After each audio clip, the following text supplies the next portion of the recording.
भिक्षुक शिव ने शुरुआत में सती की उपेक्षा की क्योंकि उन्हें दुनिया में कोई दिलचस्पी नहीं थी। लेकिन सती द्वारा की गई गहन तपस्या ने शिव को प्रभावित किया और वह उनके सामने प्रकट हुए। शिव जानना चाहते थे कि वह उसके जैसे व्यक्ति से शादी क्यों करना चाहती थी, जो समाज के लिए घृणित था। सती ने शिव से कहा, हम दोनों एक दूसरे के बिना अधूरे हैं। दृढ़ निश्चयी सती शिव को समझाने में सफल रहीं। वे दोनों समाज से दूर दुनिया भर में घूमते रहे। सती ने शिव को काम आनंद का परिचय दिया। दक्ष इस बात से नाखुश थे और अपना गुस्सा दिखाने के लिए उन्होंने एक बड़ा यज्ञ आयोजित करने का फैसला किया। सभी देवताओं और लोगों को आमंत्रित किया गया, लेकिन शिव और सती को आमंत्रित नहीं किया गया। शिव भलीभांति जानते थे कि यह उनका अपमान करने की योजना थी, लेकिन सती जानना चाहती थीं कि उनके पति को आमंत्रित क्यों नहीं किया गया और शिव द्वारा दी गई चेतावनी के बावजूद वे यज्ञ में क्यों गईं। यज्ञ में सती का स्वागत और सम्मान नहीं किया गया।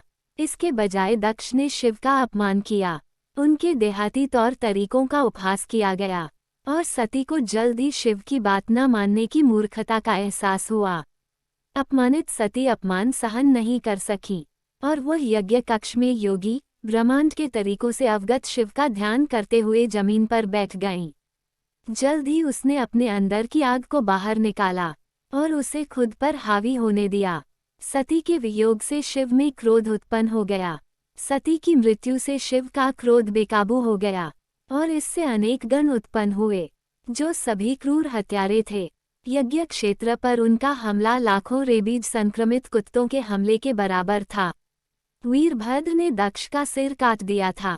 जब शिव का क्रोध शांत हुआ तो वे यज्ञ कक्ष में चले गए और उनके क्रोध के कारण हुए रक्तपात से द्रवित हो गए। उसे एहसास हुआ कि काम और क्रोध ने उसे संसार के रास्ते में फंसा दिया था। उन्होंने लोगों का जीवन बहाल किया। दक्ष को अब एहसास हुआ कि शिव के ज्ञान के बिना दुनिया में कुछ भी नहीं चलता।